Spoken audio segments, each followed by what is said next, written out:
ರಾಹುಲ್ ಗಾಂಧಿ ಅವರು ಕಾಂಗ್ರೆಸ್ ಬಹಳ ತಪ್ಪುಗಳನ್ನು ಮಾಡಿದೆ ಇತಿಹಾಸದಲ್ಲಿ. ಆ ತಪ್ಪುಗಳಿಗೆ ನಾನೇ ಹೊಣೆಗಾರಿಕೆಯನ್ನು ಹೊರ್ತಾ ಇದ್ದೇನೆ, ಸಿಖ್ಖರ ಮಾರಣ ಹೋಮಕ್ಕೂ ನಾನೇ ಹೊಣೆಗಾರಿಕೆಯನ್ನು ಹೊರ್ತೇನೆ ಅನ್ನುವಂಥ ಮಾತನ್ನ ಆಡಿದ್ದಾರೆ. ಹೊರದೇ ಉಪಾಯ ಇಲ್ಲ ರಾಹುಲ್ ಗಾಂಧಿ ಅವರೇ. ಒಬ್ಬನೇ ಒಬ್ಬ ಕಾಶ್ಮೀರಿ ಭಾರತ್ ಮಾತಾ ಕಿ ಜೈ ಅನ್ನೋದಿಲ್ಲ. ಒಂದೇ ಮಾತರಂ ಬಿಡಿ, ನಾವು ಭಾರತೀಯರೇ ಅಲ್ಲ ಅಂತ ಹೇಳುವಂಥದ್ದು. ಪಾಕಿಸ್ತಾನಕ್ಕೆ ಜೈ ಅಂತಾರೆ. ಪಹಲ್ಗಾಮಲ್ಲಿ ಆದಂತ ಈ ಘಟನೆ ಭಾರತ ಸರ್ಕಾರದ ನಾಟಕ, ಡ್ರಾಮಾ ಅಂತ ಕರೀತಾರೆ.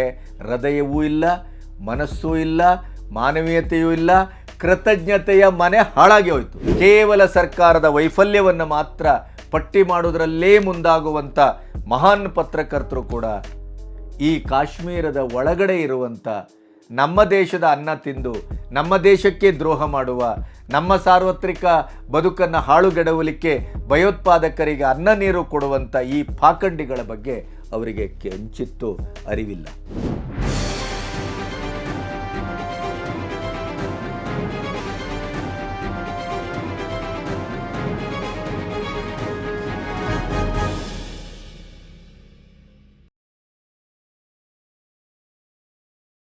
ನಮಸ್ತೆ, ಬಿ ಗಣಪತಿ ನ್ಯೂಸ್ ಚಾನಲಿಗೆ ಸ್ವಾಗತ.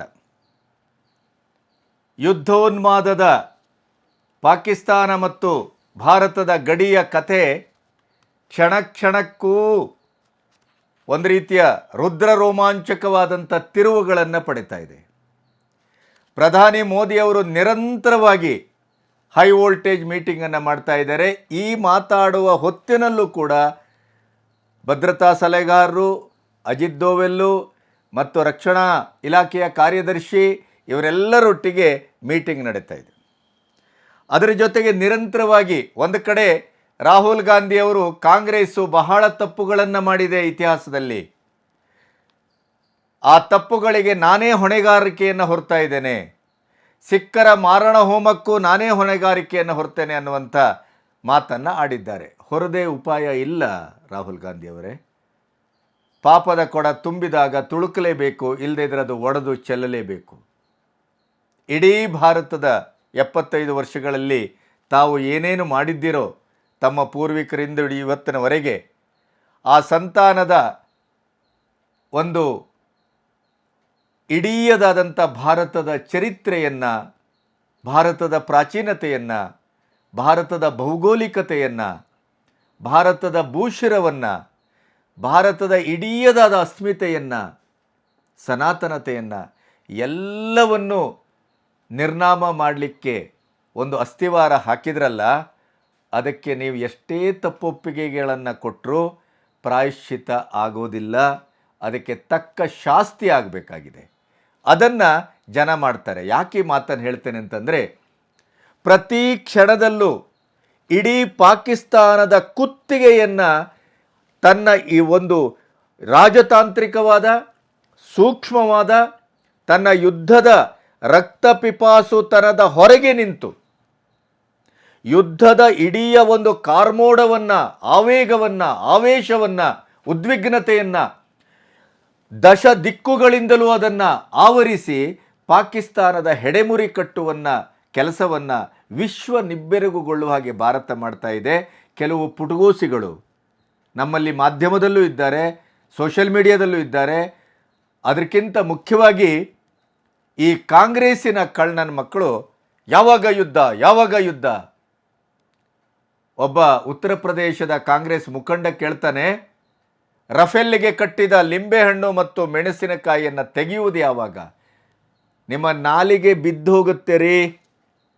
ಈ ದೇಶದ ಮಣ್ಣಿಗೆ ಅಂಥ ಒಂದು ಗುಣ ಇದೆ, ನೆನಪಿಡಿ. ಈ ದೇಶ ಇವತ್ತು ಆತ್ಯಂತಿಕವಾದ ಸ್ಥಿತಿಯಲ್ಲಿದೆ. ನಮ್ಮ ಹೆಣ್ಣುಮಕ್ಕಳ ಮಾಂಗಲ್ಯವನ್ನು, ನನ್ನ ಹೆಣ್ಣುಮಕ್ಕಳ ಕುಂಕುಮವನ್ನು ಅಳಿಸಿದ್ದಾರೆ ಈ ರಕ್ತ ಪಿಪಾಸುಗಳು. ಅದಕ್ಕೆ ತಕ್ಕ ಶಾಸ್ತಿ ಮತ್ತು ಶಾಪ ಆಗೇ ಆಗತ್ತೆ. ಯುದ್ಧ ಅಂತಂದ್ರೆ ಏನು, ಪಕ್ಕದ ಮನೆಗೆ ಹೋಗಿ ಗೇಟ್ ಮುರಿದು 2 ತಪರಾಕಿ ಹಾಕೋದು ಅಂತ ಭಾವಿಸಿದ್ರ? ಅದಕ್ಕೆ ಅದರದೇ ಆದಂಥ ವ್ಯವಸ್ಥೆ ಇದೆ. ಇವತ್ತೊಂದು ಜಾಗತಿಕವಾದಂಥ ಹೊತ್ತಿನಲ್ಲಿ ನಿಂತಿದ್ದೇವೆ, ಜಾಗತೀಕರಣದ ಹೊತ್ತಿನಲ್ಲಿ ನಿಂತಿದ್ದೇವೆ. ಇವತ್ತು ವಿಶ್ವ ನಾಯಕರು ಕೂಡ ಒಂದು ನಮ್ಮನ್ನು ಕೇಳುವ ಹೇಳುವ ಪ್ರಯತ್ನ ಆಗತ್ತೆ. ವಿಶ್ವಸಂಸ್ಥೆ ಇದೆ. ಏನಂತ ಭಾವಿಸಿದಿರಿ? ವ್ಯಂಗ್ಯ ಮಾಡೋದಕ್ಕೊಂದು ಮಿತಿ ಬೇಡವಾ? ಇಡೀ ರಕ್ತ ಹರಿಸಿ ಹೋಗಿದ್ದಾರೆ ಆ ರಕ್ತ ಪಿಪಾಸುಗಳು. ಅವರು ಮಾತಾಡಬೇಕಾದಂಥ ಮಾತುಗಳನ್ನು ಈ ದೇಶದ ಕಾಂಗ್ರೆಸ್ಸಿಗರು ಇಂಡಿ ಕೂಟ ಮಾತಾಡ್ತಾ ಇದೆ. ನಾಚಿಕೆ, ಮಾನ, ಮರ್ಯಾದೆ, ಆತ್ಮಘಾತುಕತನಕ್ಕೊಂದು ಮಿತಿ ಇರಬೇಕು, ಕ್ರೌರ್ಯಕ್ಕೂ ಒಂದು ಮಿತಿ ಇರಬೇಕು. ಇದು ಛಿದ್ರಾನ್ವೇಷಣೆ. ಇದು ಏನು ಕಣ್ಣಿಲ್ವಾ, ಮನಸ್ಸಿಲ್ವಾ? ಏನೇನೆಲ್ಲ ನಡೀತಾ ಇದ್ದದ್ದನ್ನು ಹೇಳ್ತೇವೆ ಕೇಳಿ. ಭಾರತ ಏನು ಮಾಡ್ತಾ ಇದೆ ಅನ್ನೋದನ್ನು ಹೇಳ್ತೇವೆ ಕೇಳಿ. ಏಕದಮ್ಮು ಅವರು ಬಂದರು, 26 ಜನರು ಹೊಡೆದ್ರು, ಆಮೇಲೆ ಅವರು ಹೊರಟರು. ಈಗ ಶ್ರೀಲಂಕಾದಲ್ಲಿದ್ದಾರೋ ಇನ್ನೆಲ್ಲಿದ್ದಾರೋ ಅದೆಲ್ಲವೂ ಅದರ ಸುತ್ತ ಬಗಿ ಭದ್ರತೆಯನ್ನು ಮಾಡಿ ಅವೆಲ್ಲೆಲ್ಲ ಹೆಡೆಮೂರು ಕಟ್ಟುವ ಕೆಲಸವನ್ನು ಮಾಡ್ತಾ ಇದ್ದಾರೆ. ಆ ಸ್ಥಳೀಯ ಕಾಶ್ಮೀರ ಒಂದು ದೇಶದ್ರೋಹಿತನದ ಬಗ್ಗೆ ಯಾರೂ ಮಾತಾಡೋದಿಲ್ಲ. 100 ಮನೆಗಳಿಂದ ಇವತ್ತು ಸಾಕ್ಷಿ ಸಿಕ್ಕಿದೆ.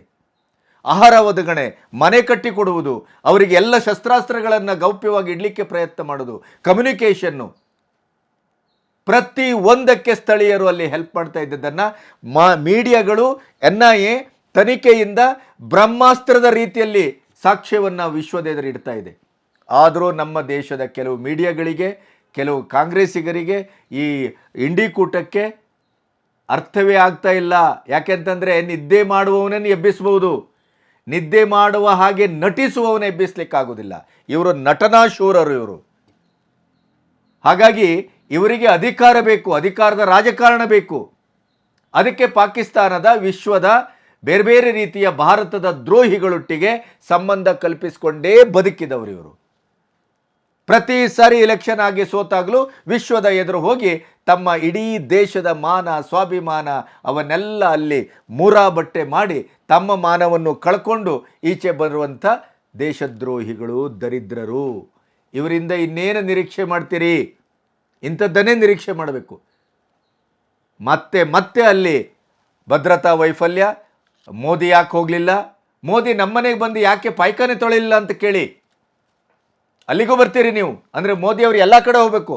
ಉಳಿದ ಡಿಪಾರ್ಟ್ಮೆಂಟ್ ಎಲ್ಲ ಬಂದ್ ಮಾಡಿಬಿಡೋಣ, ಉಳಿದ ಸಚಿವರನ್ನೆಲ್ಲ ಮನೆ ಕಳಿಸ್ಬಿಡೋಣ. ಯಾವ ಡಿಪಾರ್ಟ್ಮೆಂಟು, ಯಾವ ಸಚಿವರು, ಯಾವ ಕಾರ್ಯದರ್ಶಿ ಏನು ಬೇಡ, ಮೋದಿ ಒಬ್ಬರು ಸಾಕು, ಎಲ್ಲ ಅವರೇ ಹೋಗಲಿ. ಅಲ್ಲೆಲ್ಲಿ ಹೋಗಿ ಎಲ್ಲ ಮಾಡೋಣ. ಅವರೇ ಮೋರಿ ಕುಸಿದು ಬಿದ್ದರು ಅಲ್ಲಿಗೆ ಹೋಗೋಣ, ಸೇತುವೆ ಕುಸಿದು ಬಿದ್ದರು ಅಲ್ಲಿಗೆ ಹೋಗೋಣ, ಜನರ ಮಾರಣ ಹೋಮ ನಡೆದ್ರು ಮೋದಿಯವರು ಹೋಗ್ಬೇಕು ಅಲ್ಲಿಗೆ. ಅಂದರೆ ಒಂದು ಒಕ್ಕೂಟ ವ್ಯವಸ್ಥೆ ಅಂತಿದೆ, ಒಂದು ಸಚಿವ ಸಂಪುಟ ಅಂತಿದೆ, ಒಂದು ಸಾಂವಿಧಾನಿಕ ಶಿಸ್ತು ಅಂತಿದೆ. ಅದು ಯಾವುದು ಬೇಡ. ಇಂಥ ದರಿದ್ರ ಮಾತುಗಳನ್ನು ಆಡಲಿಕ್ಕೆ ಯಾವ ಇದರಲ್ಲಿ ಹುಟ್ಟಿದಿರ್ರಿ? ಏನು ದೇಶ, ಕಾಲ, ಧರ್ಮ, ನಮ್ಮ ದೇಶ, ನಮ್ಮ ಜನರು, ನಮ್ಮ ಹೆಣ್ಣುಮಕ್ಕಳು ಏನೂ ಇಲ್ವಾ? ಹೆಂಡತಿ ಮಕ್ಕಳು ಇಲ್ವಾ ನಿಮಗೆ? ನೀಚತನಕ್ಕೊಂದು ಮಿತಿ ಬೇಕು. ದಿನಕ್ಕೆ ಯಾವಾಗ ಯುದ್ಧ, ಯಾವಾಗ ಯುದ್ಧ? ಏನೀಗ ಅಲ್ಲೇನು ತೆಪ್ಪಗುದುತ್ತಾ ಕೂತಿದ್ದಾರಾ? ಮೋದಿಯವರೇನು ಪ್ರವಾಸಕ್ಕೆ ಹೋಗಿ ಕೂತಿದ್ದಾರಾ? ವಿಶ್ವ ತಿರುತ್ತಾರೆ ಅಂತ ಹೇಳ್ತಿದ್ರಲ್ಲ ಕೆಲವು ಲಟ್ಕಾಸುಗಳು ಇಲ್ಲಿ ಮಾಧ್ಯಮಗಳಲ್ಲೂ ಮಾತಾಡ್ತಾರೆ. ವಿಶ್ವವನ್ನು ತಿರುಗಾಟ ಮಾಡಿದರ ಪರಿಣಾಮ ಏನು? ಇವತ್ತು JD ವ್ಯಾನ್ ಅಂತ ಉಪಾಧ್ಯಕ್ಷ ಅಮೆರಿಕದ್ದು ಆ ಹಫೀಜ್ ಸೈಯದ್ನನ್ನು ಹೊಡೆದು ಉಳಿಸಿ ಅಂತ ಹೇಳ್ತಾ ಇದ್ದಾರೆ, ಪಾಕಿಸ್ತಾನವನ್ನು ಮುಗಿಸಿ ಅಂತ ಹೇಳ್ತಾ ಇದ್ದಾರೆ. ಸಿಂಧ್ ನದಿಯ ಟ್ರೀಟಿಯನ್ನು ಇಷ್ಟು ನಾವು ಸಸ್ಪೆಂಡ್ ಮಾಡಿದರೂ ಕೂಡ ವರ್ಲ್ಡ್ ಬ್ಯಾಂಕ್ ಇವತ್ತಿನವರೆಗೆ ಒಂದು ಮಾತಾಡಿಲ್ಲ. ಯಾಕೆಂತಂದರೆ ಕಾನೂನುಬದ್ಧವಾಗಿ ಮಾಡಿದ್ದೇವೆ, ಶಿಸ್ತುಬದ್ಧವಾಗಿ ಮಾಡಿದ್ದೇವೆ, ಅದಕ್ಕೆ ಆಧಾರ ಇದೆ, ಸಾಕ್ಷಿ ಇದೆ. ಇನ್ನೇನು ಮಾಡಬೇಕು? ಇನ್ನೂ 2 ಅಣೆಕಟ್ಟಿಂದ ನೀರು ಬಂದ್ ಮಾಡಿದ್ದೇವೆ. ನಮ್ಮ ಕನ್ನಡದ ಯಾವುದೋ ಒಬ್ಬ ಮಹಾನ್ ಯೂಟ್ಯೂಬರ್ ಹೇಳ್ತಾನೆ, ನೀರು ನಿಲ್ಲಿಸಿ ಏನು ಮಾಡ್ತಾರೆ ಭಾರತ ಸರ್ಕಾರ, ನೀರು ನಿಲ್ಲಿಸಿಕ್ಕೆ ಹೇಗೆ ಸಾಧ್ಯ? ಸ್ಯಾಟಲೈಟ್ ಪಿಕ್ಚರ್ ನೋಡಿ, ಇನ್ನುಳಿದ ವಿಡಿಯೋಗಳನ್ನು ನೋಡಿ. ಈಗ ಜೀಲಂ ನದಿದು ಮತ್ತು ಸಿಂಧ್ ನದಿಯ ಉಪ ಅಣೆಕಟ್ಟುಗಳಿಂದ ಇವತ್ತಿನಿಂದ ನೀರು ಬಂದ್ ಮಾಡಿದ್ದೇವೆ, ಅದನ್ನು ನೋಡಿ, ಸ್ಟ್ಯಾಟಿಸ್ಟಿಕ್ಸ್ ನೋಡಿ. ಬರೀ ಸುಮ್ಮನೆ ಮೋದಿಯನ್ನು ಬೈಯುವುದು, ಮುಸ್ಲಿಮರ ತುಷ್ಟೀಕರಣ, ಪಾಕಿಸ್ತಾನದ ಪ್ರೀತಿ, ಈ ನೆಲದ ಮಕ್ಕಳ ಸ್ವಾಭಿಮಾನದ ಎದೆಯ ಮೇಲೆ ದಾಷ್ಟ್ಯವಾಗಿ ಕಾಲಿಟ್ಟು ತಮ್ಮ ಅಜೆಂಡವನ್ನು ಜಂಡಾದ ರೀತಿಯಲ್ಲಿ ಎತ್ತಿ ತೋರಿಸುವಂಥ ಈ ಬಿಕಾರಿಗಳು ಸ್ವಲ್ಪ ವಾಸ್ತವವನ್ನು ಕಣ್ಣಿಟ್ಟು ನೋಡಿ ಭಾರತ ಏನು ಮಾಡ್ತಾ ಇದೆ ಅಂತ. ಭಾರತ ಎಲ್ಲವನ್ನೂ ಮಾಡಲಿಕ್ಕೆ ಶಕ್ತ ಇದೆ. ಒಂದು ಹನಿ ನೀರನ್ನು ಬಿಡಲಿಕ್ಕೆ ಪಾಕಿಸ್ತಾನಕ್ಕೆ ಕೊಡದೇನೆ ನಮಗೆ ಬೇಕಾದಾಗ ಜಲಯುದ್ಧವನ್ನು ಮಾಡ್ತೇವೆ ಅನ್ನೋದಕ್ಕಿಂತ ಜೀಲಂ ನಿಧಿಯಿಂದ ಏಕಾಏಕಿ ನೀರು ಬಿಟ್ಟು ಇಡೀ ಪಾಕಿಸ್ತಾನವನ್ನು ಉಡಿಸಿ ಮಾಡಿದ್ದೇವೆ. 20 ವರ್ಷ ಬೇಡ, 20 ಗಂಟೆಯಲ್ಲೂ ನೀರು ನಿಲ್ಲಿಸಕ್ಕಾಗತ್ತೆ ಅಂತ ಮೋದಿ ತೋರಿಸ್ಕೊಟ್ಟಿದ್ದಾರೆ. ನಿಮಗೆ ಪಂಚೇಂದ್ರಿಯಗಳು ಸರಿ ಇಲ್ಲದೆ ಇದ್ದರೆ, ನಿಮ್ಮ ಕಣ್ಣಿಗೆ ಚಸ್ಮ ಹಾಕ್ಕೊಳ್ಬೇಕು ಅನ್ನುವ ಅರಿವಿಲ್ಲದೆ ಇದ್ದರೆ, ಅಥವಾ ಚಸ್ಮ ಹಾಕ್ಕೊಂಡದ್ದನ್ನು ತೆಗೆಬೇಕು, ಸರಿಯಾದ ಕಣ್ಣಿನಿಂದ ದೇಶವನ್ನು ನೋಡಬೇಕು, ಈ ದೇಶದ ಅನ್ನ ತಿಂತಾ ಇದ್ದೇವೆ ಅನ್ನುವಂಥ ಒಂದು ಕೃತಜ್ಞತೆ ಇಲ್ಲದೆ ಇದ್ದರೆ ಇನ್ನೇನು ಮಾಡ್ತೀರಿ? ಇನ್ನೇನು ಮಾಡ್ತೀರಿ? ಪ್ರಪಗಾಂಡವನ್ನೇ ಮಾಡ್ತೀರಿ, ದೇಶ ವಿರೋಧಿ ಚಟುವಟಿಕೆಯನ್ನೇ ಮಾಡ್ತೀರಿ, ನಿಮಗೆ ಬೇಕಾದ್ದನ್ನೇ ಮಾಡ್ತೀರಿ. ಬೇರೆಯವ್ರ ಮನೆಯ ಅಂಗಳದಲ್ಲಿ ಎಷ್ಟು ಗಲೀಜು ಬಿದ್ದಿದೆ ಅಂತ ನೋಡುವ ಚಟ ನಿಮಗೆ. ನಿಮ್ಮ ಮನೆ ನಿಮ್ಮ ಕಾಲ್ಬುಡದಲ್ಲಿ ಹೊಲಸು ನಾರ್ತಾ ಇದೆ ಅಂತ ಆ ಕಲ್ಪನೆ ಇಲ್ಲ. ಇಂಥದವರು ಇದ್ದಾರೆ ನಮ್ಮ ಮಧ್ಯೆ. ಇದರ ಮಧ್ಯೆ ಈಗ ಯುದ್ಧ ಕಾಲ ಸನ್ನಿಹಿತವಾಗಿದೆ. ರಾಜನಾಥ್ ಸಿಂಗ್ ಸ್ಪಷ್ಟವಾಗಿ ಹೇಳಿದ್ದಾರೆ, ಇಡೀ ದೇಶದ ಜನ ನೀವು ಪಾಕಿಸ್ತಾನದ ಈ ಹೇಯ ಕೃತ್ಯದ ಬಗ್ಗೆ ಅಥವಾ 75 ವರ್ಷಗಳಿಂದ ಪಾಕಿಸ್ತಾನದ ಭಯೋತ್ಪಾದಕರು ಭಾರತದ ಶಾಂತಿಯನ್ನು ಕೆಡುವುದರ ಬಗ್ಗೆ, ಕದಡುವುದರ ಬಗ್ಗೆ, ಜನಸಾಮಾನ್ಯರ ಮೇಲೆ ಬಾಂಬ್ಗಳನ್ನು ಹಾಕುವುದರ ಮೇಲೆ ಇಡೀ ದೇಶವನ್ನು ನಮಗೆ ಹೇಗೆ ನಿದ್ದೆಗೆಡಿಸಿ ನಮ್ಮ ಇಡೀ ಸ್ವಾಸ್ಥ್ಯ, ಸಮೃದ್ಧತೆ, ಸಾಮಾಜಿಕವಾದಂಥ ಒಂದು ಭ್ರಾತೃತ್ವ, ಸಾಮರಸ್ಯ ಎಲ್ಲವನ್ನು ಕೆಡಿಸಿದೆಯೋ ಅಂಥ ಪಾಪಿ ಪಾಕಿಸ್ತಾನಕ್ಕೆ ಭಾರತದಿಂದ ಯಾವ ಪ್ರತ್ಯುತ್ತರವನ್ನು ನೀವು ನಿರೀಕ್ಷೆ ಮಾಡ್ತಿದ್ದೀರೋ ಅದೇ ರೀತಿಯ ಉತ್ತರವನ್ನು ಭಾರತ ಸರ್ಕಾರ ಕೊಡ್ತದೆ. ಮೋದಿಯವರು ಪ್ರತಿಕಾರಕ್ಕೆ ಇಳಿದರು ಅಂತಾದರೆ ಅವರು ಯಾವ ಮಟ್ಟದಲ್ಲಿ ತೀರಿಸ್ತಾರೆ ಪ್ರತಿಕಾರವನ್ನು ಅಂತ ನಾನು ನಿಮಗೆ ಹೇಳಬೇಕಾಗಿಲ್ಲ. ಅಂದರೆ ಯುದ್ಧದ ಘೋಷಣೆಯೊಂದೇ ಬಾಕಿ, ಸಮಯದ ಘೋಷಣೆಯೊಂದೇ ಬಾಕಿ. ಯುದ್ಧಕ್ಕೆ ಸಂಪೂರ್ಣವಾದ ಸಿದ್ಧತೆ, ಬ್ಲೂ ಪ್ರಿಂಟ್ ರೆಡಿಯಾಗಿದೆ. ಶೃಂಗಸಭೆಯಲ್ಲಿ ನಮ್ಮ ಜೈಶಂಕರ್ ಹೇಳಿದರು, ನಮಗೆ ಪಾಲುದಾರರು ಬೇಕು, ಸ್ನೇಹಿತರು ಬೇಕು, ಭಾಗಿದಾರರು ಬೇಕು, ನಮಗೆ ಬೋಧಕರು ಬೇಡ, ಪ್ರೀಚರ್ಸ್ ಬೇಡ. ಯುರೋಪ್ ಯೂನಿಯನ್ನಿಗೆ ಕಪಾಳ ಮೋಕ್ಷ ಮಾಡ್ದಂಗೆ ಕೊಟ್ಟಿದ್ದಾರೆ. Well, look, when we look out at the world, Samir, we look for partners. We don't look for preachers. ಭಾರತದ ತಾಕತ್ತು ಹಂಗಿದೆ ರೀ. ನಮಗೆ ಹಿತ್ತಲಗಿಡ ಮದ್ದಲ್ಲ ಅಷ್ಟೇ.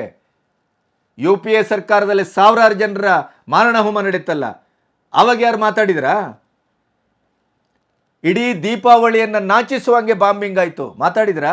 ಭದ್ರತಾ ವೈಫಲ್ಯದ ಬಗ್ಗೆ ಮಾತಾಡ್ತೀರಿ? ಈಗಾಗಲೇ ಭಾರತ ಸರ್ಕಾರ ಸ್ಪಷ್ಟವಾಗಿ ಹೇಳಿದೆ, ಜೂನ್ ಜುಲೈಯಲ್ಲಿ ಅದು ಕೇವಲ ಅಮರನಾಥ ಯಾತ್ರೆಗೆ ಸಂಬಂಧಪಟ್ಟು ಮಾತ್ರ ಓಪನ್ ಆಗುವುದು. ಸ್ಥಳೀಯ ಪೊಲೀಸರಿಗೆ ಲಂಚ ತಿನ್ನಿಸಿ, ಸ್ಥಳೀಯ ಆಡಳಿತಕ್ಕೂ ಗೊತ್ತಿಲ್ಲದೆ ಇದ್ದ ಹಾಗೆ ಸ್ಥಳೀಯ ಎಲ್ಲ ದೇಶದ್ರೋಹಿಗಳು ಒಗ್ಗೂಡಿ ಈ ಪ್ರವಾಸಿ ಗೈಡ್ಗಳ ನೇತೃತ್ವದಲ್ಲಿ ಅಮಾಯಕ ಪ್ರವಾಸಿಗರನ್ನು ಅಲ್ಲಿ ಬಲಾತ್ಕಾರವಾಗಿ, ಕಾನೂನಿಗೆ ವಿರುದ್ಧವಾಗಿ ಅಲ್ಲಿ ತೆಗೆದುಕೊಂಡು ಹೋಗಲಾಯಿತು, ಪೆಹಲ್ಗಾಮ್ಗೆ. ಆದ್ದರಿಂದ ಅಲ್ಲಿ ಭದ್ರತಾ ವೈಫಲ್ಯ ಆಗಿದೆ. ಅದು ಸ್ಥಳೀಯ ಸರ್ಕಾರದ ಪೊಲೀಸರ ದುಷ್ಟ ಮತ್ತು ಭ್ರಷ್ಟಾಚಾರದಿಂದ ಆಗಿರೋದು. ಜೂನ್ ಜುಲೈ ಹೊತ್ತಿನಲ್ಲಿ ಇದನ್ನಾದರೆ ನೀವು ಈ ಮಾತನ್ನು ಹೇಳಿದರೆ ಭಾರತ ಸರ್ಕಾರ ಸಂಪೂರ್ಣವಾಗಿ ಕೇಳಬೇಕಿತ್ತು, ಅದನ್ನು ಆ ಹೊಣೆಯನ್ನು ಹೊರಬೇಕಿತ್ತು. ಆದರೆ ಇಲ್ಲಿ ಆದದ್ದು ಸ್ಥಳೀಯರ ಸಹಕಾರ, ಸ್ಥಳೀಯರ ಭಯೋತ್ಪಾದಕರಿಗೆ ಕೊಟ್ಟಂಥ ಸಹಕಾರ, ಸ್ಥಳೀಯರ ಇನ್ವಾಲ್ವ್ಮೆಂಟು. ಅದಕ್ಕಾಗೇನೆ ಅಲ್ಲಿ ಉಡೀಸ್ ಮಾಡ್ತಾ ಇರುವಂಥದ್ದು. ಸ್ಥಳೀಯರು ಯಾರ ಆಹಾರ ಗಿಹಾರ ಎಲ್ಲ ಏನು ಕೊಟ್ಟಿದ್ರು ಲಷ್ಕರ್ ಎ ತೊಯ್ಬಾದ ಉಗ್ರರಿಗೆ, ಅವರನ್ನು 1, 2, 3 ಅಂತ ಹೊಡೆದುಳಿಸ್ತಾ ಇದ್ದಾರೆ. ಒಬ್ಬನೇ ಒಬ್ಬ ಕಾಶ್ಮೀರಿ ಭಾರತ್ ಮಾತಾ ಕಿ ಜೈ ಅನ್ನೋದಿಲ್ಲ. ಒಂದೇ ಮಾತರಂ ಬಿಡಿ, ನಾವು ಭಾರತೀಯರೇ ಅಲ್ಲ ಅಂತ ಹೇಳುವಂಥದ್ದು. ಪಾಕಿಸ್ತಾನಕ್ಕೆ ಜೈ ಅಂತಾರೆ. ಪಾಕಿಸ್ತಾನ ಇವತ್ತು ಅನ್ನ ಇಲ್ಲ, ನೀರಿಲ್ಲ, 4 ದಿನ ಅದಕ್ಕೆ ಯುದ್ಧ ಮಾಡುವ ಶಸ್ತ್ರಾಸ್ತ್ರಗಳು, ಗುಂಡು ಇಲ್ಲ. ಪಾಕಿಸ್ತಾನದ ಮಾಧ್ಯಮಗಳು, ಪಾಕಿಸ್ತಾನದ ಮೂಲಗಳು ಹೇಳ್ತಾ ಇವೆ, ಇದ್ದದ್ದೆಲ್ಲ ಹೊಟ್ಟೆಪಾಡಿಗೆ ದುಡ್ಡು ಬೇಕು ಅಂತೇಳಿ ಉಕ್ರೇನ್ಗೆ ಮಾರ್ಕೊಂಡಾಗಿದೆ. ಬಾಯಲ್ಲಿ ಮತ್ತು ಅವರು ರಷ್ಯಾದಲ್ಲಿ ಒಬ್ಬ ರಾಯಭಾರಿ ಹೇಳ್ತಾನೆ, ಅಣ್ವಸ್ತ್ರ ಬಳಸ್ತೇವೆ. ಅದೇ ಇನ್ನೊಬ್ಬ ಸಂಸದ ಹೇಳ್ತಾನೆ, ಪಾಕಿಸ್ತಾನದ ಮೇಲೆ ಯುದ್ಧ ಏನಾದರೂ ಭಾರತ ಮಾಡಿದರೆ ನಾನು ಓಡೋಗಿ ಇಂಗ್ಲೆಂಡಲ್ಲಿ ಕೂತ್ಕೊಳ್ತೇನೆ. बतौर पाकिस्तानी अगर जंग बढ़ जाती है तो बंदूक लेकर बॉर्डर पर जाएंगे? नहीं, अगर जंग बढ़ जाती है तो मैं इंग्लैंड चला जाऊंगा. ಎಂತ ನಜಬಂಡ್ರು ನೋಡಿ. ಇಂಥವರನ್ನು ಕಟ್ಟಿಕೊಂಡು ಭಾರತದಲ್ಲಿ ಪಾಕಿಸ್ತಾನಕ್ಕೆ ಜೈ ಅಂತ ಕೂಗುವಂಥ ಷಂಡ್ರು ಇಲ್ಲಿದ್ದಾರೆ. ಏನು ಹೇಳೋಣ ಇದಕ್ಕೆ? ನೋಡಿ, ಗಡಿ ಮೇಲೆ ನಿಗಾ ಇಡುವಂಥ ಬಲೂನ್ ಪ್ರಯೋಗ ಯಶಸ್ವಿಯಾಗಿದೆ. ಭಾರತ ಪಾಕ್ ಗಡಿ ಸಂಘರ್ಷದ ಹೊತ್ತಲ್ಲೇ ಹೊಸದೊಂದು ಮೈಲಿಗಲ್ಲು ನೆಟ್ಟಿದೆ. ಭೂಮಿಯಿಂದ 20 ಕಿಲೋಮೀಟರ್ ಎತ್ತರದಲ್ಲಿ ಭಾರತಕ್ಕೊಬ್ಬ ಬೇಹುಗಾರ ಈಗ ನಿಂತಿದ್ದಾನೆ.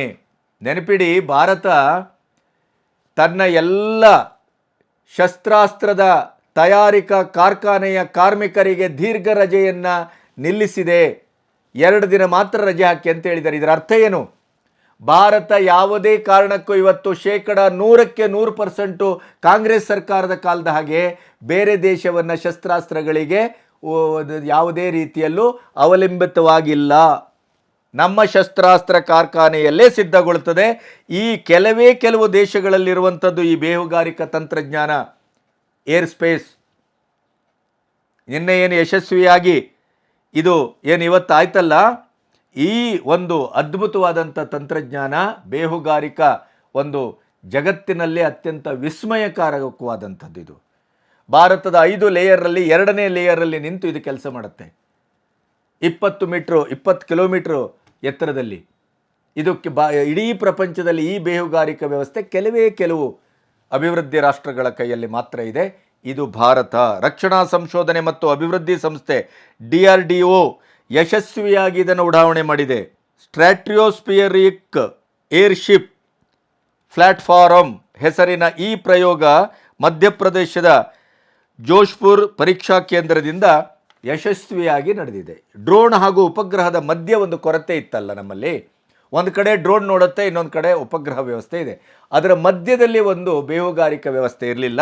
ಆ ಒಂದು ಕೊರತೆಯನ್ನು ಈ ಸರ್ವೇಕ್ಷಣೆ, ಗುಪ್ತಚರ ಹಾಗೂ ನಿಗಾ ಸಾಮರ್ಥ್ಯದ ದೃಷ್ಟಿಯಲ್ಲಿ ಭಾರತಕ್ಕೆ ಇದು ನಿರ್ಣಾಯಕವಾದಂಥದ್ದು. ಅದರಲ್ಲೂ ಪಾಕಿಸ್ತಾನ ಮತ್ತು ಭಾರತದ ಗಡಿಯ ಉದ್ವಿಗ್ನತೆಯ ಯುದ್ಧದ ಸಂದರ್ಭದಲ್ಲಿ ಇದು ಅತ್ಯಂತ ಒಂದು ದರ್ಜೆಯ ಭಾರತದ ಒಂದು ಸಾಧನೆ ಅಂತ ವಿಶ್ವವೇ ಕೊಂಡಾಡ್ತಾ ಇದೆ. ಪಾಕ್ ಮೇಲೆ ಆತ್ಯಂತಿಕ ಜಲಯುದ್ಧ ಮತ್ತೊಮ್ಮೆ, ನಾನು ಆಗಲೇ ಹೇಳಿದೆ ಅದನ್ನು. ಚಿನಾಬ್ ನದಿ ನೀರು ಸ್ಥಗಿತಗೊಂಡಿದೆ. ಜೀಲಂ ನದಿ ನೀರನ್ನು ತಡೆಯುವ ಆಲೋಚನೆ ಮುಂದಾಗಿದೆ.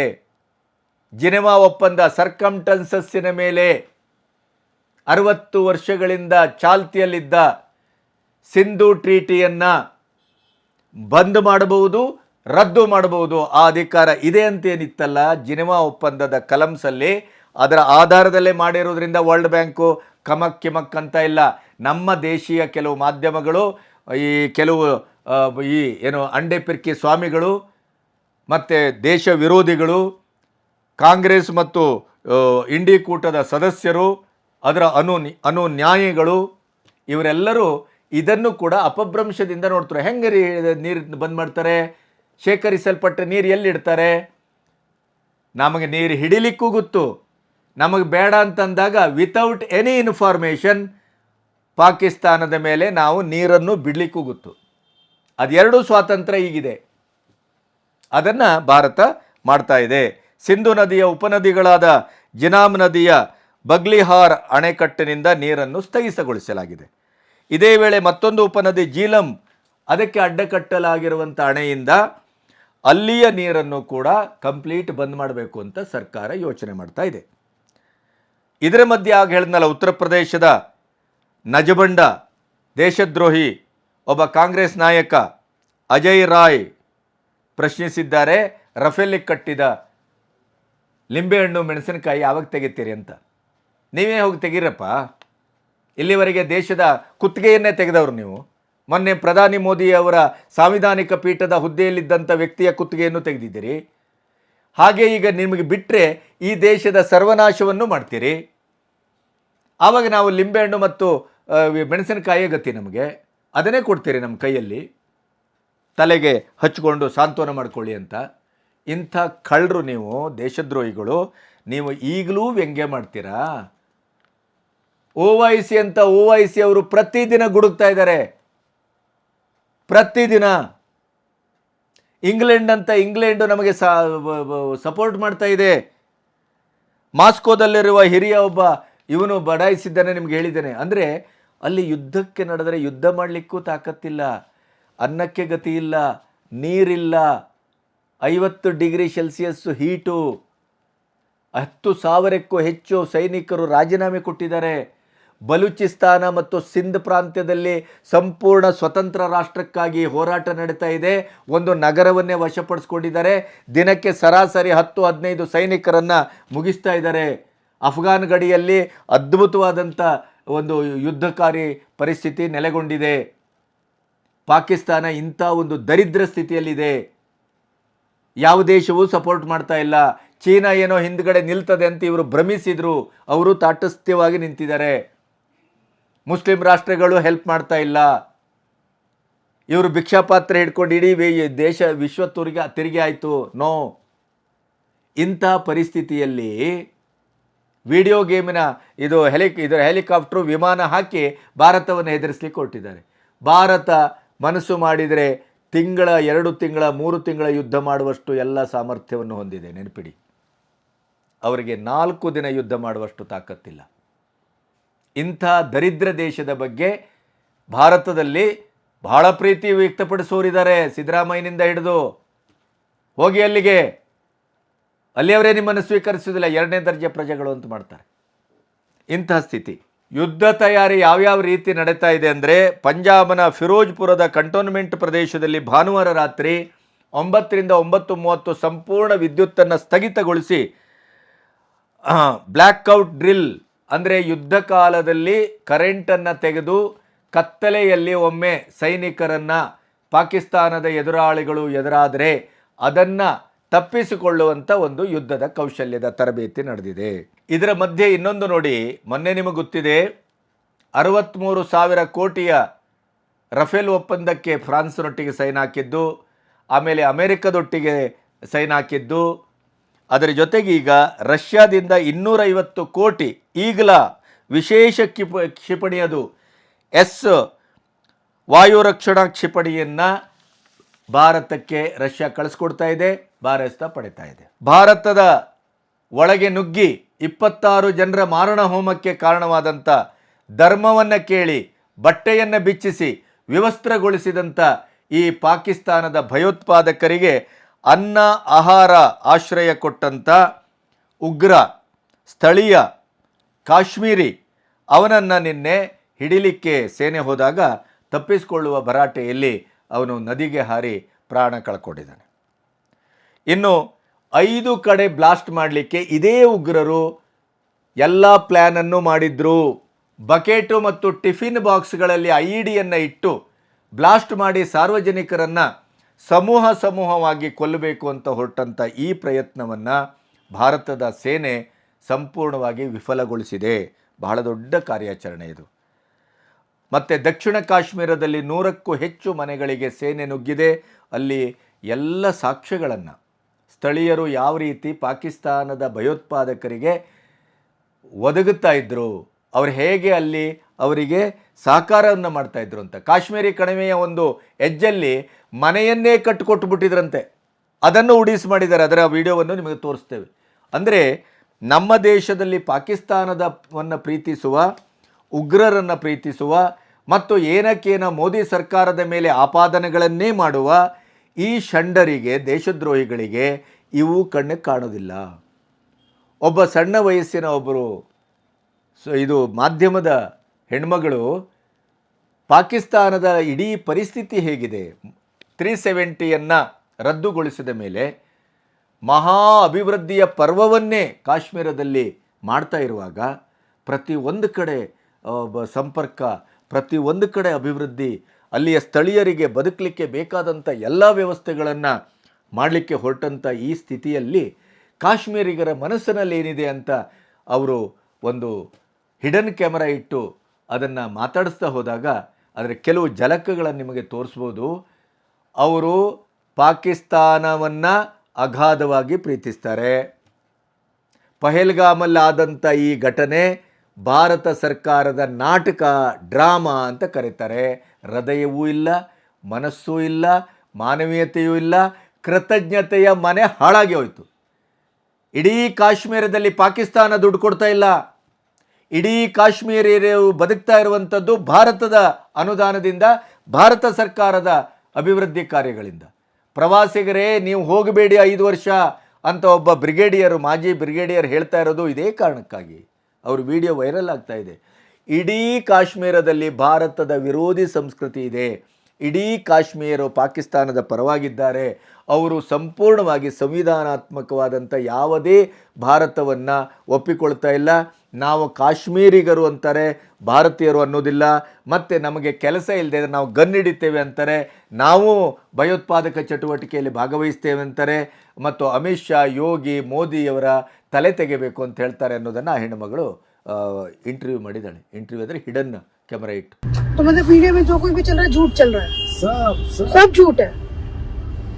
नहीं मतलब मैं ये पूछना चाहती हूँ आपसे कि जैसे जो बच्चा बोल रहा है कि मेरे पापा से पूछा कि हिंदू है मुस्लिम है, वो झूठ बोल रहा है। वो झूठ बोल रहा है। 10 किलोमीटर से उसने फायर किए, तो पहले वो पूछेगा आपको, उसको फिर लोग वहाँ मतलब छोटा बच्चा झूठ बोल रहा है, विधवा औरत झूठ बोल रही है, मतलब उसके पिता की लाश पड़ी है सामने, वो झूठ बोल रहा है। ये सारा ये जो सियासत में सब झूठ। बात सुनना मेरी पे, यहाँ पे काम नहीं रहा ना, मैं भी काम, आप भी कब उठा लोगे? उस टाइम मैं आपको व्हाट्सएप पे देखूंगा ना, यहाँ नहीं आना। मोदी ने ऑनलाइन सभी किए, मोदी जी अब सभी ड्रामा कर रहे हैं। ये पूरा इंडिया कश्मीर को दाव पे लगा दिया। अब लास्ट हो रहा है फाइनल, इसका हो रहा है कि नहीं? अब जंग की तैयारी हो गई, चाइना भी आ गए, सभी आ गए, तो बस मोदी सोच में पड़ गया हमें क्या करना है। ये तीनों भागेंगे, पूरा इंडिया कश्मीर गोल्ड हो जाएगा तब। कौन तीनों भागेंगे? अमित शाह, यही ना अमित शाह, आपके नेता अमित शाह, मोदी और योगी है ना, वो दूसरा योगी। अच्छा, ನಮ್ಮಲ್ಲಿ ಕೆಲವು ಅಜೆಂಡಗಳನ್ನು ಇಟ್ಟುಕೊಂಡು ಮೋದಿಯ ತಲೆ ಮೇಲೆ ಕಲ್ಲು ಹಾಕುವ, ಸೈನ್ಯದ ತಲೆ ಮೇಲೆ ಕಲ್ಲು ಹಾಕುವ, ನಮ್ಮ ಯಾವುದೇ ಒಂದು ಕಾರ್ಯಾಚರಣೆ ಬಗ್ಗೆ ಭರವಸೆಯನ್ನು ಹೊಂದಿರದ, ಕೇವಲ ಆ ಪಾಕಿಸ್ತಾನದ ಸುವರ್ ಅಂತ ವಿಡಿಯೋ ಮಾಡುವ, ಅದೇ ಭಯೋತ್ಪಾದಕರ ಬಗ್ಗೆ ಒಂದು ಕಟುವಾದ ಶಬ್ದವನ್ನು ನಮ್ಮ ಕೆಲವು ಅಜೆಂಡಾ ಇಟ್ಟುಕೊಂಡಂಥ ಈ ದೇಶದ್ರೋಹಿ ಮಾಧ್ಯಮ ಸೋಷಿಯಲ್ ಮೀಡಿಯಾ ಬಳಸುವುದಿಲ್ಲ. ಅಲ್ಲಿ 26 ಜನರ ಮಾರಣ ಹೋಮ ಆದದ್ರ ಬಗ್ಗೆ ಅವರಿಗೆ ಕನಿಕರವೂ ಇಲ್ಲ. ನೋವು, ಆಘಾತ ಬಿಡಿ, ಕೇವಲ ಸರ್ಕಾರದ ವೈಫಲ್ಯವನ್ನು ಮಾತ್ರ ಪಟ್ಟಿ ಮಾಡೋದರಲ್ಲೇ ಮುಂದಾಗುವಂಥ ಮಹಾನ್ ಪತ್ರಕರ್ತರು ಕೂಡ ಈ ಕಾಶ್ಮೀರದ ಒಳಗಡೆ ಇರುವಂಥ ನಮ್ಮ ದೇಶದ ಅನ್ನ ತಿಂದು ನಮ್ಮ ದೇಶಕ್ಕೆ ದ್ರೋಹ ಮಾಡುವ, ನಮ್ಮ ಸಾರ್ವತ್ರಿಕ ಬದುಕನ್ನು ಹಾಳುಗೆಡವಲಿಕ್ಕೆ ಭಯೋತ್ಪಾದಕರಿಗೆ ಅನ್ನ ನೀರು ಕೊಡುವಂಥ ಈ ಪಾಖಂಡಿಗಳ ಬಗ್ಗೆ ಅವರಿಗೆ ಕಿಂಚಿತ್ತೂ ಅರಿವಿಲ್ಲ. ಕೇವಲ ಮೋದಿ, ಕೇವಲ ಅಮಿತ್ ಶಾ, ಕೇವಲ ರಾಜನಾಥ್ ಸಿಂಗ್ ನಮ್ಮ ಇಡೀ ಭಾರತದ ಸರ್ಕಾರದ ವ್ಯವಸ್ಥೆ ಬಗ್ಗೆ. ಕಳ್ಳನ ಮಕ್ಕಳಿಗೆ ಒಂದು ಮಾತು ಕೇಳಬೇಕು. 26/11 ಯಾವ ಸರ್ಕಾರ ಇತ್ತು? ಭದ್ರತಾ ವೈಫಲ್ಯವದು, ಭದ್ರತಾ ಶ್ರೇಷ್ಠತೆಯೋ? UPA ಗೌರ್ಮೆಂಟಲ್ಲಿ ಸಾವಿರಾರು ಜನರ ಮಾರಣಹೋಮ ತೆಗೆದುಕೊಂಡಂಥ ಇಡೀ ದೇಶದಲ್ಲಿ ಬಾಂಬಿಂಗ್ ಆಗಿತ್ತಲ್ಲ, ಆವಾಗ ಯಾಕೆ ಮಾತಾಡಿಲ್ಲ ಯಾರೂ? ಅದರ ಬಗ್ಗೆ ಯಾಕೆ ಮಾತಾಡ್ತಾ ಇಲ್ಲ? ಇದೇ ಉದಯಗಿರಿಯಲ್ಲಿ ಆಯ್ತಲ್ಲ, ಅದೇ ಹುಬ್ಬಳ್ಳಿಯಲ್ಲಿ ಆಯ್ತಲ್ಲ, ಯಾಕೆ ಅದರ ಬಗ್ಗೆ? ಅದು ಭದ್ರತಾ ವೈಫಲ್ಯ ಅಲ್ವಾ, ಶ್ರೇಷ್ಠತೆನಾ? DJ ಹಳ್ಳಿ KJ ಹಳ್ಳಿದು ಯಾವ ಕಾಲದಲ್ಲಿ ಆದದ್ದು? ಇದೇ ಚಾಮರಾಜನಗರದಲ್ಲಿ, ಚಾಮರಾಜಪೇಟೆಯಲ್ಲಿ ಎಷ್ಟು ಸಾವು ಸಂಭವಿಸ್ತು ಈ ಸರ್ಕಾರ ಬಂದ ಮೇಲೆ? ಏನು ಭದ್ರತೆ? ಮಹಾನ್ ವಿಡಿಯೋ ಮಾಡುವ ಇದು ಏನು ಸೋಷಲ್ ಇದನ್ನು ವಿಡಿಯೋ ಮಾಡುವವರು ಸೋಷಿಯಲ್ ಮೀಡಿಯಾದಲ್ಲಿ, ಯೂಟ್ಯೂಬರ್ಸು, ಪ್ರಧಾನಿಯವರ ಮನೆ ಮತ್ತು ಪ್ರಧಾನಿಯವರ ಆಡಳಿತ, ಪ್ರಧಾನಿಯವರ ವ್ಯಕ್ತಿತ್ವ ತನ್ನ ಕಪಿಮುಷ್ಟಿಯಲ್ಲಿದೆ ಅನ್ನುವಂಥ ಧಿಮಾಕ್ನಿಂದ ಮಾತಾಡುವವರು, ಅವರ ಭದ್ರತಾ ವೈಫಲ್ಯದ ಬಗ್ಗೆ ಮಾತಾಡುವವರು, ಅಲ್ಲಿ ಪಹಲ್ಗಾಮಿಗೆ ಯಾಕೆ ಮೋದಿ ಹೋಗಲಿಲ್ಲ ಅಂತ ಪ್ರಶ್ನಿಸುವವರಿಗೆ ಪ್ರಾಕ್ಟಿಕಾಲಿಟಿ ಗೊತ್ತಿದೆಯಾ? ಸಾಂವಿಧಾನಿಕವಾದಂಥ ಕಾರ್ಯಾಚರಣೆ ಅಂದರೆ ಏನು ಅಂತ ಗೊತ್ತಿದೆಯಾ? ಒಟ್ಟಾರೆ ಪಾಕಿಸ್ತಾನವನ್ನು, ಭಯೋತ್ಪಾದಕರನ್ನು ಪ್ರಶಂಸಿಸುವ ನೇರ ಕಾರ್ಯಾಚರಣೆಗೆ ಇಳಿಲಿಕ್ಕಾಗೋದಿಲ್ಲ. ಹೀಗೆ ಬಂದು ಊಟ ಮಾಡೋದು ಏನು ನಮಗೆ ಗೊತ್ತಾಗೋದಿಲ್ಲ ಅಂತ ಭಾವಿಸಿದ್ರ? ಮೊದಲು ಇನ್ಫಾರ್ಮೇಷನ್ ತಿಳ್ಕೊಳ್ಳಿ, ವಸ್ತುಸ್ಥಿತಿಯನ್ನು ಅರ್ಥ ಮಾಡ್ಕೊಳ್ಳಿ. ಮಾಧ್ಯಮ ಇದೆ, ಯೂಟ್ಯೂಬ್ ಯಾರು ಬೇಕಾದ್ರೂ ಮಾಡ್ಬೋದು, ಏನು ಬೇಕಾದ್ರೂ ಬೊಗಳ್ಬೋದು ಅಂತ ಬೊಗಳ್ಬೇಡಿ. ವಸ್ತುಸ್ಥಿತಿಯನ್ನು ಅರ್ಥ ಮಾಡ್ಕೊಳ್ಳಿ. ಮೊದಲು ದೇಶಿಕರಾಗಿ, ಮೊದಲು ಭಾರತೀಯರಾಗಿ, ಆಮೇಲೆ ನಿಮ್ಮ ಧರ್ಮ, ಪಾಕಿಸ್ತಾನ, ಟೆರರಿಸ್ಟ್ಗಳು, ಧರ್ಮ ಕೇಳಿ ಹೊಡೆದ್ರಲ್ರಿ, ಅಲ್ಲಿ ಚಡ್ಡಿ ಬಿಚ್ಚಿ ಹೊಡೆದ್ರಲ್ರಿ. ಏನು ಅರ್ಥ ಆಗೋದಿಲ್ವಾ? ಮನುಷ್ಯತ್ವ ಇಲ್ವಾ ಅಷ್ಟರ ಮಟ್ಟಿಗೆ? ಅದಕ್ಕೂ ಪ್ರಧಾನಿಯವರನ್ನು ಟಾರ್ಗೆಟ್ ಮಾಡ್ತೀರಲ್ಲ. ಇದರ ಮಧ್ಯೆ ಭಾರತ ಸರ್ಕಾರ ಸೈನ್ಯ ಬ್ರಹ್ಮಾಸ್ತ್ರ C-17 globe master aircraft team ಒಂದು ಹೊಸ ವಿಡಿಯೋವನ್ನು ಬಿಟ್ಟಿದೆ. ಪಾಕಿಸ್ತಾನದ ನಿದ್ದೆಗೆಟ್ಟಿದೆ. ಅದಕ್ಕಾಗಿಯೇ ಪಾಕಿಸ್ತಾನದ ಸಚಿವ ಹೇಳಿದ್ದು, ಯುದ್ಧ ಆದರೆ ನಾನು ಇಂಗ್ಲೆಂಡಿಗೆ ಓಡೋಗ್ತೇನೆ ಅನ್ನುವಂಥ ನಿರ್ಲಜ್ಜ ಹೇಳಿಕೆಯನ್ನು ಕೊಟ್ಟಿದ್ದು ಇದೇ ಪಾಕಿಸ್ತಾನ. ಅದರ ಜೊತೆಗೆ HOAX 1337 ಅನ್ನುವ ಕೋಡ್ ವರ್ಡಲ್ಲಿ ಪಾಕಿಸ್ತಾನದ ಇಮಾಮ್ ಹಮಾಮ್ ಈ ಹ್ಯಾಕರ್ಸ್ಗಳು ಭಾರತದ ಡಿಫೆನ್ಸಿನ ಬಹಳ ಮುಖ್ಯವಾದ ಸೈಟ್ಗಳ ಮೇಲೆ ದಾಳಿ ಮಾಡಲಿಕ್ಕೆ ಕೊಟ್ಟಿದ್ರು. ಆದರೆ ಭಾರತ ಎಂಥ ಒಂದು ನಿಸ್ಸೀಮವಾದಂಥ ಒಂದು ತಂತ್ರಜ್ಞಾನವನ್ನು ಕೈಯಲ್ಲಿಟ್ಕೊಂಡು ಇವತ್ತು ಅಂಥ ಒಂದು ಸೇನಾನಿಗಳನ್ನು ಇಟ್ಕೊಂಡಿದೆ ಅಂತಂದರೆ, ಭಾರತದ ಸೈಬರ್ ಸೇನಾನಿಗಳ ವೀರೋಚಿತವಾದಂಥ ಕಾರ್ಯಾಚರಣೆಯಲ್ಲಿ ಈ ಹ್ಯಾಕರ್ಸ್ಗಳು ಹಾಗೇ ಮಲಗಬೇಕಾಯಿತು. ಏನನ್ನೂ ಮಾಡಲಿಕ್ಕಾಗಿಲ್ಲ. ಪಾಕಿಸ್ತಾನ ಯುದ್ಧದ ರಕ್ತಪಾತವನ್ನು ತೋರಿಸಿದನೇ ಇವತ್ತು ಭಾರತದ ಒಟ್ಟು ಸ್ಟ್ರಾಟಜಿಕಲ್ ದಾಳಿಗೆ ಹೇಗೆ ನಿರ್ವೀರ್ಯಗೊಳ್ತಾ ಇದೆ, ಹೇಗೆ ನಿಶ್ಶತ್ರೀಕರಣಗೊಳ್ತಾ ಇದೆ, ಹೇಗೆ ನೆಲಕಚ್ಚುತ್ತಾ ಇದೆ, ಹೇಗೆ ಹತಾಶವಾಗಿದೆ ಅನ್ನೋದನ್ನು ಈ ನಮ್ಮ ದೇಶ ವಿರೋಧಿ ಭಾರತೀಯರು ಅರ್ಥ ಮಾಡಿಕೊಂಡ್ರೆ ಕ್ಷೇಮ. ನಿಮ್ಮ ಯಾವ ಉಡಾಫೆಯ ಮಾತುಗಳಿಗೂ ಭಾರತ ಸರ್ಕಾರ ಕಿವಿಗೊಡುವ ಸ್ಥಿತಿಯಲ್ಲಿಲ್ಲ. ನೀವು ಈ ಕಾಂಗ್ರೆಸ್ಸಿನ ಇಂಡಿ ಕೂಟದ ಅಥವಾ ಮಾಧ್ಯಮದಲ್ಲೇ ಇರುವಂಥ ಪಾಕಿಸ್ತಾನದ ಪ್ರಿಯರು, ದೇಶದ್ರೋಹಿಗಳು, ಇವರು ಯಾರು ಏನೇ ಬೊಗಳಿದ್ರು, ಏನೇ ವ್ಯಂಗ್ಯ ಮಾಡಿದ್ರು ನಿಮ್ಮ ವ್ಯೂಸ್ಗಳು ಜಾಸ್ತಿ ಆಗ್ಬೋದು. ಯಾಕೆಂದರೆ ಅಲ್ಲಿ ಜಿನ್ನಾ ಸಂಸ್ಕೃತಿ ಇದ್ದರೆ ಇಲ್ಲಿ JNU ಸಂಸ್ಕೃತಿ ಇದೆ. ಪಾಕಿಸ್ತಾನದ ಒಬ್ಬ ಕಲಾವಿದನನ್ನು ಭಾರತ ಸರ್ಕಾರ ಈ ಯುದ್ಧ ಕಾಲದಲ್ಲಿ ನಿಷೇಧಿಸಿ ಅವರು ಪಾಕಿಸ್ತಾನಕ್ಕೆ ಹೋಗಿ ಅನ್ನುವಂಥ ಒಂದು ಏನು ತೀರ್ಮಾನಕ್ಕೆ ಬಂದಿದೆಯಲ್ಲ, ಆ ಕಾರಣಕ್ಕಾಗಿ ಆ ಪಾಕಿಸ್ತಾನದ ಕಲಾವಿದನನ್ನು ನಿಷೇಧಿಸಿದ್ದಕ್ಕೆ ನಮ್ಮ ಸೋ ಕಾಲ್ಡ್ ಭಾರತ ಚಿತ್ರರಂಗದ ಕಂಡ ಶ್ರೇಷ್ಠ ನಟ, ಶ್ರೇಷ್ಠ ಚಿಂತಕ, ಈ JNU ಸಂಸ್ಕೃತಿಯ ಮಹಾಮೇಧಾವಿ ಪ್ರಕಾಶ್ ರಾಜ್ ಅವರು ಅದಕ್ಕೆ ಪ್ರತಿಭಟನೆಯನ್ನು ವ್ಯಕ್ತಪಡಿಸಿದ್ದಾರೆ. ಪೆಹಲ್ಗಾಮ್ನಲ್ಲಿ ನಮ್ಮ ಸಹೋದರಿಯರ ಕುಂಕುಮ, ನಮ್ಮ ಸಹೋದರಿಯರ ಮಾಂಗಲ್ಯಕ್ಕೆ ಕೈ ಹಾಕಿ ಅಲ್ಲಿ ಕಲ್ಮಾ ಓದಿ ಅಂಥೇಳಿ ಹಿಂದೂಗಳು ಅಂತ ಪಕ್ಕಾ ಗುರುತಿಸಿಕೊಂಡು ವಿವಸ್ತ್ರಗೊಳಿಸಿ ಅಮಾನುಷವಾಗಿ 26 ಜನರನ್ನು ಚೆಂಡಾಡಿದಾಗ ಇದೇ ಪ್ರಕಾಶ್ ರಾಜ್ ಆಗ್ಬೋದು, ಕಿಶೋರ್ ಆಗ್ಬೋದು, ಇನ್ನಿತರ ಯಾರೂ ಮಾತಾಡಿಲ್ಲ. ಬುದ್ಧಿಜೀವಿಗಳು, ಎಡಚರು, ನಮ್ಮ ಕರ್ನಾಟಕದ ಮಹಾ ಸಾಹಿತಿಗಳು ಕೂಡ ಮಾತಾಡಿಲ್ಲ. ಮನೆ ಒಳಗಡೆ ಬೆಚ್ಚಗೆ ಗಪ್ಪಗೆ ಕೂತಿದ್ದಾರೆ. ಸಿದ್ದರಾಮಯ್ಯನವರು ಎಷ್ಟೊತ್ತಿಗೆ ನಮಗೆ ಗಂಜಿ ಹಾಕ್ತಾರೆ ಪ್ರಶಸ್ತಿಗಳ ರೂಪದಲ್ಲಿ ಅಂತ ಕಾಯ್ತಾ ಇರ್ತಾರೆ. ಇಂಥ ನರಾಧಮರು ಪಾಕಿಸ್ತಾನಿಯರನ್ನು, ಅಕ್ರಮವಾಗಿ ಇಲ್ಲಿ ಉಳಿದವರನ್ನು ವಾಪಸ್ಸು ಪಾಕಿಸ್ತಾನಕ್ಕೆ ಕಳಿಸುವ ಅಭಿಯಾನದಲ್ಲಿ CAA ಮತ್ತು NRC ಅಂಡರಲ್ಲಿ ತೆಗೆದುಕೊಂಡಂಥ ಈ ಯುದ್ಧ ಕಾಲದ ತೀರ್ಮಾನವನ್ನು, ಅದರ ಎಫೆಕ್ಟ್ ಅನ್ನೋನ ಹಾಗೆ ಆ ಪಾಕಿಸ್ತಾನದ ಕಲಾವಿದ ಅಭಿನಯಿಸಿದ ಸಿನಿಮಾ ಮತ್ತು ಆ ಕಲಾವಿದನನ್ನು ಪಾಕಿಸ್ತಾನಕ್ಕೆ ಹೋಗುವಂಥ ಬ್ಯಾನ್ ಅದನ್ನು ಪ್ರತಿಭಟಿಸ್ತಾರೆ. ಪಾಕಿಸ್ತಾನಕ್ಕೆ ಹೋಗ್ಬಿಡಿ, ಬಹಳ ಸುಖವಾಗಿ ಬದುಕ್ಬೋದಲ್ಲ ನೀವೆಲ್ಲ. ಸಿದ್ದರಾಮಯ್ಯನವರೇ ಮುಖ್ಯಮಂತ್ರಿ ಆಗ್ತಾರೆ, ಜಮೀರ್ ಅಹಮದ್ ಅಂತೂ ಬಂದೇ ಬಿಡ್ತಾರೆ. ಇಡೀ ಇಂಡಿ ಕೂಟದಲ್ಲಿ ಇಲ್ಲಿ ಕೆಲಸ ಇಲ್ಲದಿದ್ದಂಥ ತುಂಬ ಅಡ್ಡಾದಿಡ್ಡಿ ಮಾತಾಡುವರು. ಮತ್ತು ಈಗ ಹಾಗೆ ರಾಹುಲ್ ಗಾಂಧಿಯು ತಪ್ಪೊಪ್ಪಿಗೆಯನ್ನು ಒಪ್ಕೊಂಡಿದ್ದಾರೆ, ನಾನು ಪ್ರಾಯಶ್ಚಿತ್ತ ಮಾಡ್ಕೊಳ್ತೇನೆ ಅಂತ ಹೇಳಿದ್ದಾರೆ. ಕಾಂಗ್ರೆಸ್ನಿಂದ ಆದಂಥ ಚಾರಿತ್ರಿಕ ತಪ್ಪುಗಳ ಬಗ್ಗೆ ಅವರನ್ನು ಕರ್ಕೊಂಡೋಗಿ ಎಲ್ಲರೂ ಸುಭೀಕ್ಷವಾಗಿ ಅಲ್ಲಿ ಹೇಗೆ ಬೇಕಾದ್ರೂ ನೀವು ಬದುಕ್ಬೋದು. ಆಡಳಿತವೂ ಸಿಗುತ್ತೆ, ಪ್ರಧಾನಿ ಪಟ್ಟ ಖಾಲಿ ಇದೆ, ಎಲ್ಲವೂ ಖಾಲಿ ಇದೆ. ಅಲ್ಲಿಗೆ ಹೋಗ್ಬಿಡಿ.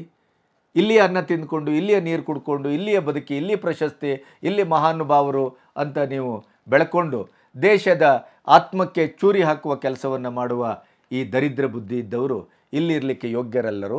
ಹೊರಡಿ ಅಲ್ಲಿಗೆ. ಇಲ್ಲಿದ್ದುಕೊಂಡು ಯಾಕೆ ದೇಶದ್ರೋಹದ ಮಾತಾಡ್ತೀರಿ?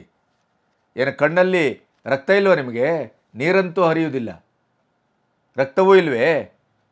ಆತ್ಮ ಅನ್ನೋದನ್ನು ಭ್ರಷ್ಟಗೊಳಿಸ್ಕೊಂಡು ಇದ್ರೆ ಅಷ್ಟರ ಮಟ್ಟಿಗೆ ಅಂಥ ಅಮಾಯಕರ ರಕ್ತ ಪಿಪಾಸುಗಳು ಅಲ್ಲಿ ಚೆಂಡಾಡಿದ್ರ ಬಗ್ಗೆ ಒಂದು ಪ್ರತಿಕ್ರಿಯಿಸಲಿಲ್ಲ. ಅದೇ ಪಾಕಿಸ್ತಾನದ ಕಲಾವಿದರನ್ನು ಆಚೆ ಕಳಿಸಿದ ತಕ್ಷಣ ನಿಮ್ಮ ಮೈಯೆಲ್ಲ ಉರಿಲಿಕ್ಕೆ ಸ್ಟಾರ್ಟ್ ಆಗುತ್ತೆ. ಎಂಥ ನಜಬಂಡರು ದೇಶದ್ರೋಹಿಗಳು ಅಂತ ನೀವೇ ಕನ್ನಡಿ ಮುಂದೆ ನಿಂತ್ಕೊಂಡು ನಿಮ್ಮ ಮುಖ ನೋಡ್ಕೊಳ್ಳಿ, ಗೊತ್ತಾಗುತ್ತೆ. ಛೀ ಥೂ ಅಂತ ಈ ದೇಶಕ್ಕೆ ಉಗಿದದ್ದು ಎಂಜಲು ಅಲ್ಲಿ ನಿಮ್ಮ ಮುಖಕ್ಕೆ ರಾಚುತ್ತದೆ. ನಮಸ್ತೆ.